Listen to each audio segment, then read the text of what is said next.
आणि या सकाळच्या बातम्यांमध्ये बुलेटिनची सुरुवात करूयात महाराष्ट्रातल्या 3 महत्त्वाच्या बातम्यांनी। आज राज्याचे मुख्यमंत्री आणि उपमुख्यमंत्री पोहरादेवी इथे 593 कोटींच्या विकास कामांचं उद्घाटन करणार आहेत। दुसरीकडे महत्त्वाची बातमी ती म्हणजे बुलढाण्यात रविकांत तुपकर यांना अटक केल्याचे राज्यभर पडसाद उमटतायत। रविकांत तुपकरांच्या समर्थनार्थ शेतकरी संघटना आक्रमक झाल्यात। तर तिसरी महत्त्वाची बातमी म्हणजे आज धनंजय मुंडे परळीमध्ये येत आहेत। अपघातानंतर उपचार घेऊन पहिल्यांदाच बरेच दिवसांनी मुंडे परळीमध्ये येणार असल्यानं कार्यकर्त्यांमध्ये उत्साहाचं वातावरण आहे।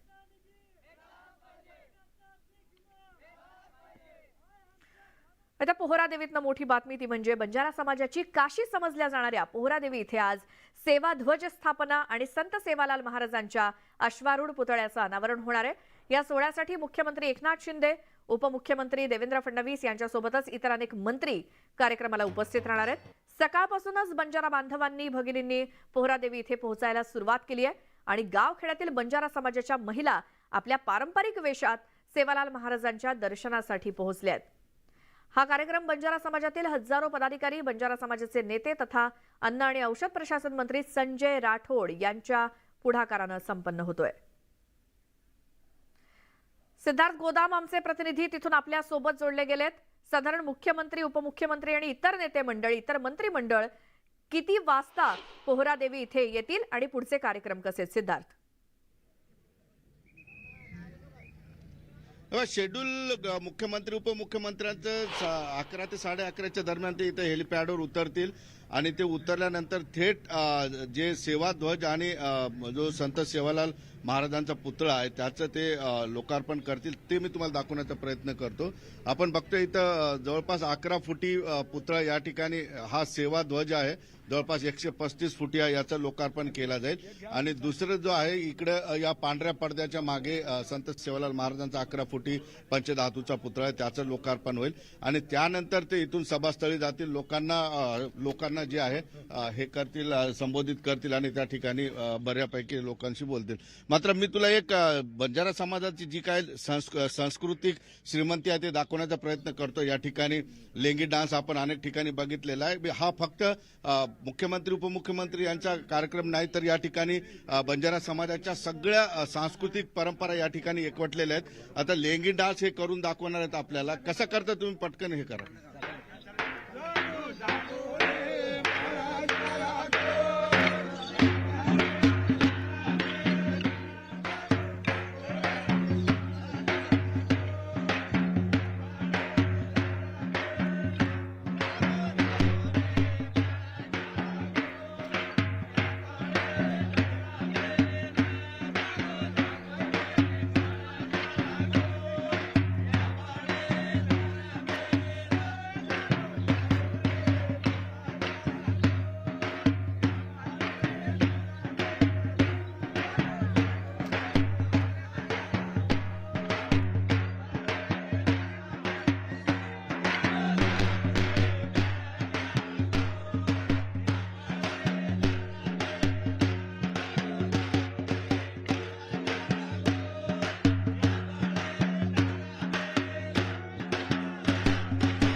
सिद्धार्थ आणि कल्पना आहे की आज संपूर्ण दिवस असाच जल्लोष असणार आहे. पोहरा देवीमध्ये बंजारा समाज बांधव एकत्र जमलेले आहेत आणि पारंपरिक वेशामध्ये दिसत आहेत, पारंपरिक नृत्य सादर केली जात आहेत. ही सगळी दृश्य आपण प्रेक्षकांपर्यंत पोहोचवूयाच. मात्र महंत जितेंद्र महाराज यांच्याशी संवाद साधले आमचे प्रतिनिधी उदय तिमांडे यांनी, ते देखील पाहूयात. देशभरातल्या बंजारा समाजाचं श्रद्धास्थान असलेल्या काशी असलेल्या पोहरा देवीमध्ये आज जे आहे ते बंजारा समाजाच्या धार्मिक स्थळांचं भूमिपूजन मुख्यमंत्री आणि उपमुख्यमंत्र्यांच्या हस्ते होणार आणि त्यासाठी देशभरातून जे आहे ते बंजारा समाजाचे नागरिक या पोहरा देवीमध्ये एकत्रित व्हायला सुरुवात झालेला आहे. अगदी पारंपरिक वेशभूषेमध्ये हे सगळे नागरिक एकत्रित झालेले आहे. खरं तर सेवालाल महाराजांची जयंती अवघ्या काही दिवसांवर आहे आणि त्याआधी जे आहे ते हे संमेलन एक प्रकारचं बंजारा समाजाचं होतं आणि त्यासाठी देशभरातले नागरिक इथे येतात. 135 फूट उंचीचा सेवाध्वज जो आहे तो आज मुख्यमंत्र्यांच्या हस्ते इथे स्थापित केला जाणार आहे. आपल्यासोबत मंदिराचे महंत आहेत. आज कशा पद्धतीचा कार्यक्रम असेल आणि तो बंजारा समाजासाठी किती उपयोगी असेल?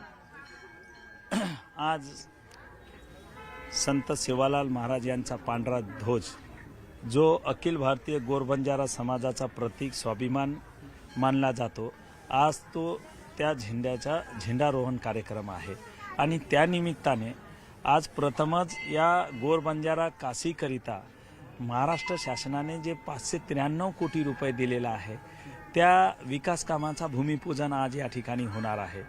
आज 12:30 वाजेपासून राज्याचे मुख्यमंत्री उपमुख्यमंत्री हे संत सेवालाल महाराज, माता जगदंबा, रामराव महाराज, बामनलाल महाराजांच्या चरणी नतमस्तक होण्याकरिता मंदिरात येतील. त्या ठिकाणावरून ते ध्वजारोहणाकरता जातील आणि ध्वजारोहण झाल्यानंतर ते व्यासपीठावर येतील आणि त्या व्यासपीठावर आज जवळपास या पोहरादेवी पंचकोशीमध्ये 6 किलोमीटर परिसरामध्ये संपूर्ण गोर बंजारा समाज आलेला आहे. Video journalist